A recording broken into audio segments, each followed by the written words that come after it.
Rolling, rolling, rolling. Alright guys, we're back with my very interested pupil. Precious angel. So I am really looking for default behaviors. Don't let anything happen to my glasses. Look, an actual pocket. So what I'm also thinking of though, more than anything, and if people only thought of it this way, if you only thought of the pager as being an on-leash tool, I would honestly rather have that. If somebody said, well, it really only works on the leash, I get, well, at least you're taking advantage of that. So, you know, because that's true, and that's what people aren't getting. They're getting that, and I'm going to tell you, this dog is not as much, you know, she is looking to see what I'm doing, but she's not checks and balances like these other ones are with the leash. So once I've got it on there, I am very deliberate. And I do want the box on this side. And she wasn't checks and balances at all. And what I mean is really just looking back, oh, you precious angel. You know, looking back, they've got to have that kind of faith in you. You know, if Summer starts straightening my collar or something because it's messed up because she's the wardrobe person too, I don't go, what are you doing? I do. No, I do that sometimes.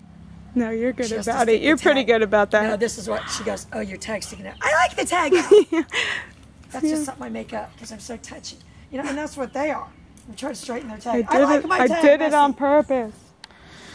But what I'm trying to say to myself is this is a pager leash. It's a pager leash. And yes, she did get in the mud. All right, so I'm going to, she's watching anything I'm going to do. In her mind, and that I want you guys to understand, that got established by accident and very early on that downing would get me what I wanted. So she was really, and I'm not saying she won't still jump because she will, but I'm not correcting it. All right, so I'm going to use my pager leash to get her going. Nilla. Yay.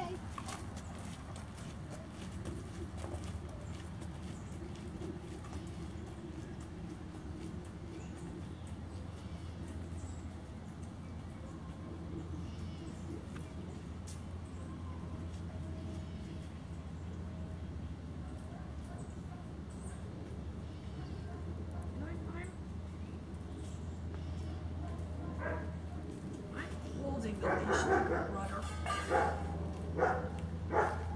If you said you're holding the leash like a rudder, I would say absolutely. That's what I'm doing. You know, he's not out here to clean up the crumbs too. So that's what I'm doing. I'm holding the leash and the remote. You know, and that's where I need the finger kick because this thing is too obvious. If you said what is better than this, I would say a less obvious remote. It would be better than this. And what's worse than this? Every other method. I don't want to say worse. What's not better than this? Every other method. All right, watch. So it's a pager leash. So it's all going to act in conjunction. The collar, the leash, my hand, the voice. Nilla.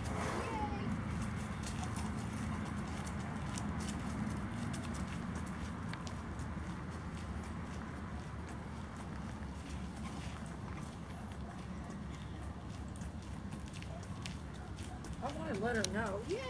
Yay! All right, watch. I'm going to turn her heel. What I'm doing all through, I am adding, Nilla, I am adding a little extra flair on that turn. Oh, you precious, precious angel. And I want you to watch. I'm making, what I think I'm doing is making the turn a little bit more than a 180. So let me just show you. Nilla. Just a little bit more. Just put a super little spin on there. So much.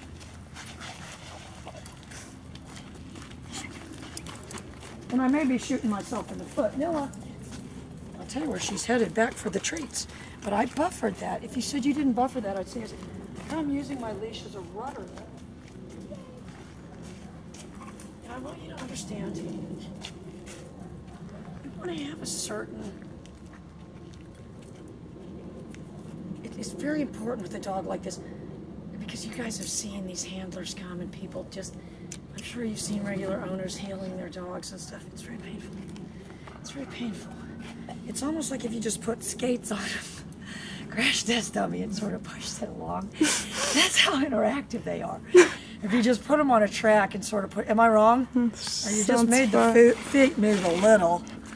And I don't even want to do that too much because I'm going to tell you, I'm very, very against, and there's something I've seen on YouTube now that really bothers me, that I feel falls into the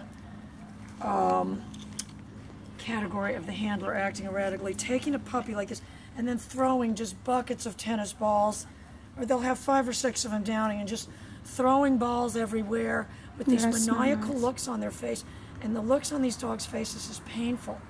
And if you say, and because that falls into the handler acting erratically, because if you said to me, we're using that as a drill to teach a dog to be steady to retrieve, my answer would be, that's not how they do it. All right, look, so, Brock and Trish are like, who cares? But anyway, I would never do that. I saw that. I haven't seen it for a long time. But you can go on there and find pictures, videos of golden retrievers. They're sitting there and they're just throwing all these tennis balls over their head. Not letting them have them. Well, no, that's part of the the distraction. So that later when they start throwing tennis balls, they don't want the dog to go get it. It won't. All right, so look, I'm using, she's watching everything I'm doing. And what I want you guys to understand, the difference between this dog, and I caused that with my behavior, is I've started teaching it to speak young. A lot of these older dogs, you're just teaching them to speak older. And if you said you're counting on this pager as some type of enigma machine, I would say absolutely. Absolutely. Because if these things aren't an enigma, why can your average person not let a dog loose? I'll tell you why, because they have a dysfunctional relationship. If the relationship with the person was you couldn't take them out in public unless they had a leash on, they'd run away from you. Yeah, I mean, come on. Let's take them out. Let's take them out. Well, yeah, I mean, what would happen? I mean, you know, how would that be viewed? Remember what I was working on the other day, though, was to get her downing with the pager. But right now I'm kind of working on she's watching both hands because she understands, as far as I'm concerned, the left hand does know what the right hand's doing. They're working in conjunction. So watch. Nilla. So this hand is indicating. Oh, watch. This hand is indicating that we're not going, that nothing, it's indicating, let's just say it's indicating a tempo or a cadence. All right, watch. Heel.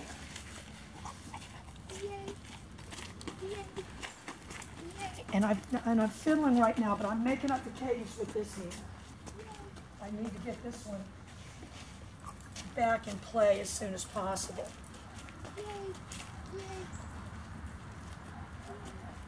Heel. So you see what I mean about that spin? I may be getting myself in trouble with that, but I'm just adding a lot of momentum on that turn. Watch. Heel. All right, now I'm already speaking with my hands. Let me see what I can get going on here. Down. Precious angel. Precious angel. And look at my back leg. I need it better than that. Down. Precious angel. Precious angel. If you remember, I just started that the other day.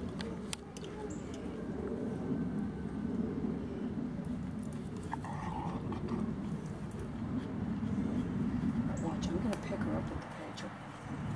Nilla.